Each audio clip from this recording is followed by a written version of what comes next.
ഒട്ടേറെ വേരുകളുണ്ട്. അവ പിഴുതു മാറ്റുക. അതിന് കഴിയുന്നില്ലെങ്കിൽ അവയെ മുറിച്ചു മാറ്റുക. ഏതൊരാളും ദൈവത്തിന്റെ സേവനത്തിനായി വരുന്നത് ആത്മീയമായ സ്വാതന്ത്ര്യത്തോടു കൂടി ആയിരിക്കണം. തന്നെ തന്നെ സമർപ്പിക്കുന്നവന് യാതൊരുവിധ ബന്ധനങ്ങളും ഉണ്ടായിരിക്കുവാൻ പാടില്ല. മാംസവും രക്തവും എന്തായാലും മാംസവും രക്തവും തന്നെ ആയിരിക്കും. അവിടുന്ന് സൂചിപ്പിച്ച സ്വാതന്ത്ര്യത്തിൽ ഞാൻ സാവധാനം എത്തിച്ചേരും.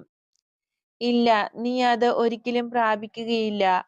ദൈവം ദാനത്തിന്റെ കാര്യത്തിൽ അനന്തമായ ഔദാര്യം പാലിക്കുന്നത് പോലെ തന്നെ കൃത്യതയും പാലിക്കുന്നുണ്ട്. നീ എന്റെ ശിഷ്യനാകാൻ ആഗ്രഹിക്കുന്നുവെങ്കിൽ നിന്റെ കുരിശും എടുത്തുകൊണ്ട് എന്റെ പിന്നാലെ വരിക. അല്ലാത്തപക്ഷം ഒരു സാധാരണ വിശ്വാസിയായി കഴിയുക.